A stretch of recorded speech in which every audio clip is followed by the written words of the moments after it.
This video is brought to you by Keeps. Stick around to hear more about the discount that they're providing to the entire upper echelon community. Okay, it's that time again. Better grab your balloons and invite your friends.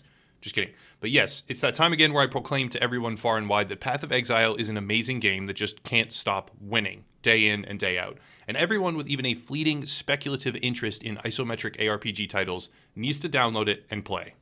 I'm not going to be doing a basic traditional review today because I've reviewed this game already, and even if I did re-review it, there would be massive changes within a matter of months that expand and improve the title.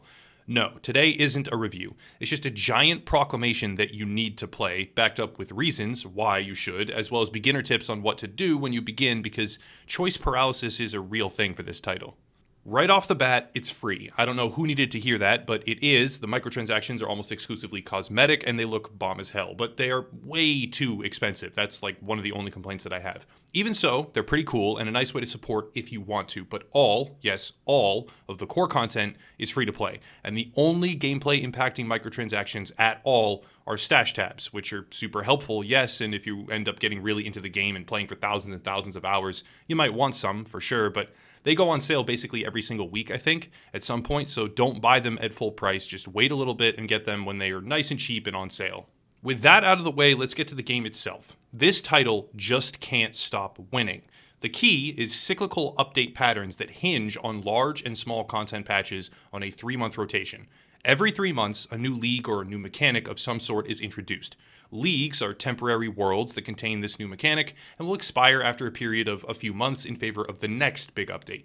But for those that don't like to re-level or replay all the content multiple times, there are persistent, hardcore, and standard worlds that are updated to contain the content later on but don't wipe your characters or make you start over. Side note that I'm adding in postscript, every time you play in a traditional temporary league, it'll just put all your characters from that league into the standard mode. So it's not like you're playing and getting fully wiped, you're just playing in a temporary world, and then everything still exists, you can still play all those characters, you just play them in the persistent standard world that is always online, right, that exists beneath the temporary leagues. So nothing actually ever gets wiped, it's just a transition of which league it's in.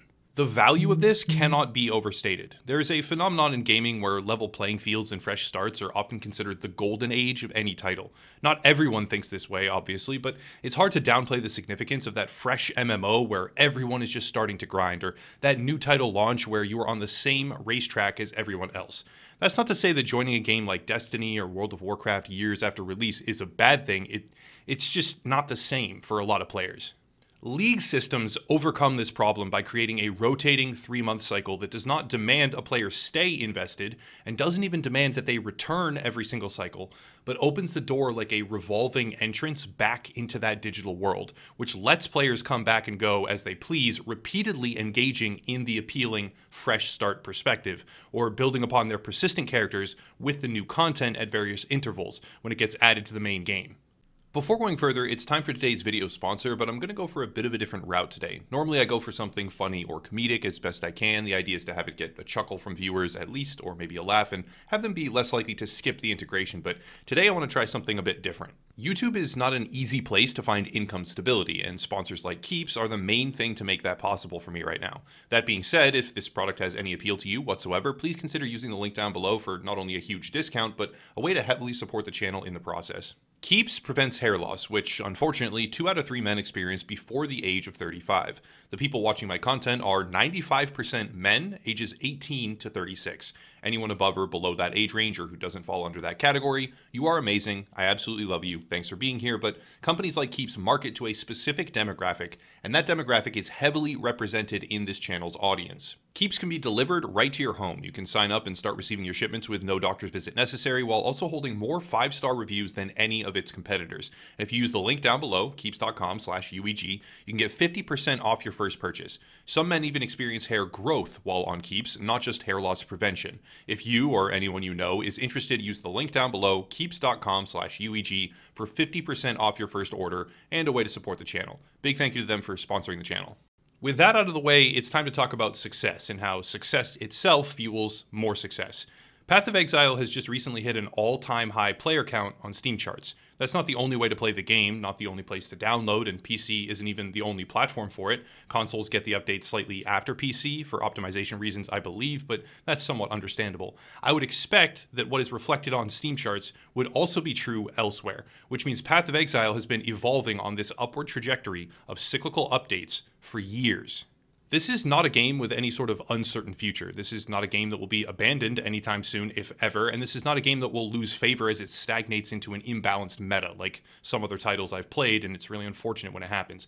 And to back that up even further, on the horizon is PoE 2.0. Now, immediately some people might say, well, that's Path of Exile 2, which it is, sort of, but it's going to take the original game and update/expand it so heavily, awarding so much new and improved content very soon. The developers are calling it a sequel, but it's not a new $60 variant. It's not a brand new infrastructure that will cause the previous sky-high content mountain to be totally discarded into the scrap heap. It will be an evolution on what we already have without wasting or discarding what works.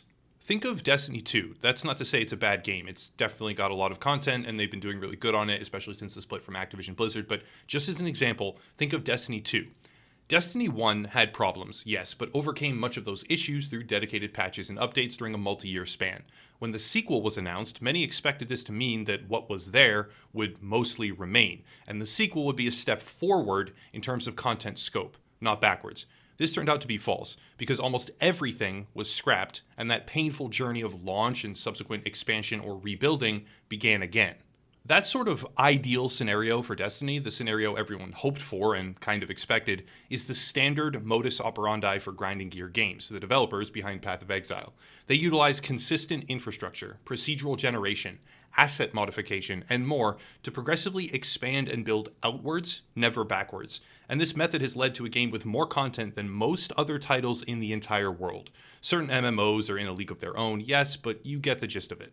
Right now in the background, you can see some early gameplay of me mapping from a Crackling Lance Inquisitor, and this isn't a video where I'm trying to match up the visuals and the audio with precision. You can also see the ritual gameplay, by the way. It's just basic visuals and I'm just talking over them. I didn't really put a lot of thought into that, sorry. It's just, I'll talk about the game and then there's some basic gameplay from this league. That's kind of how it is. It's just meant to get me through the campaign. The build is the Crackling Lance Inquisitor build. Just get me through the campaign, which it did, by the way, into maps and do all my trials. That was the purpose of this character. Trials being a sort of overarching class spec that give unique bonuses detached from the main skill tree. But, that's just the first build I was playing and am playing. I have already begun scoping out combinations of various uniques, of which there are hundreds, by the way, other characters and ascendancies, other ways to expand the already massive skill tree, and effectively an infinite combination of builds and ways to play that will allow me to play this game to my heart's content, coming back in a few months yet again, by the way, because the player engagement loop is not something that Path of Exile gets right, it is something they knock out of the park. New players, however, might possibly have choice paralysis or generally lack the knowledge to get through certain areas and unlock the full potential of the game. So with that in mind, I have some other creators to recommend. I myself would do all the guides if I could, but even at north of 1,400 hours, I believe, it's probably higher than that now, I still don't feel that I'd be the best person for the job. So creators I would highly recommend are Ziggy D, his channel is linked down below, and Mathil, again, linked down below. These two creators have a fairly dedicated online presence that centers on this game, and they provide excellent material with which to learn and grow. Crafting guides, build guides, league mechanical guides, etc. There are various other tools such as peer-to-peer trading networks called PoE Trade. There's actually a couple of them, which is linked as well in the description, and building tools like Path of Building or PoE Planner, which obviously are down there too. And the point is, there are resources for new players to overcome this behemoth of a game, because when you first start out right at the beginning, it can be very daunting, but I cannot express strongly enough just how worth it is to overcome that learning curve.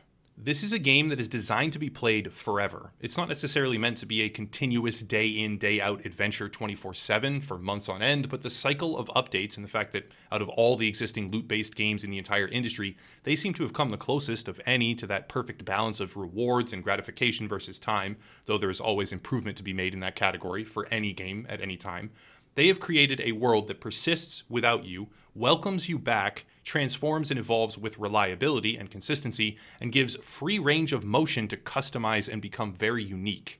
A problem I struggle with in many different online video games is feeling like I get lost in the crowd. I used to play League of Legends, and that's an entirely different genre, yes, but just hear me out. In that game, I would play Malphite, I believe, later Darius, and eventually Pike. I felt that these characters worked for me, and I had a sense that I was somewhat unique the way that I played them, and for playing them at least, even when the meta dictated otherwise. But that feeling never lasted long, or actually it never persisted at all, because the reality was there were always others, millions possibly, playing the exact same character in the exact same way with the exact same skills. That sense of identity doesn't exist in many games. Even huge MMORPGs often struggle to find it because maybe you have slightly different gear for the most part, but you have all the same skills or sub-skills or abilities as anyone else in your class. There are exceptions, but generally speaking, the idea of true customization is a development phantom because it can be so difficult to actually attain.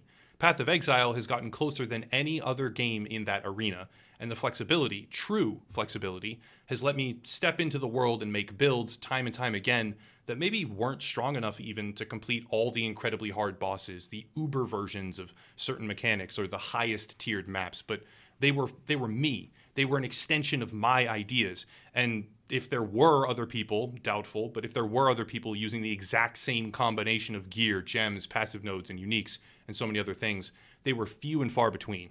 Obviously, it doesn't even matter. The game has PvP, but no one plays it, and very few care. It's a personal journey you can play with friends if you want to, but a personal journey of character growth so insanely broad and well-crafted, you can lose yourself. And yet again, for anyone who has even a passing desire to check out top-down ARPG gameplay, Path of Exile simply can't be ignored.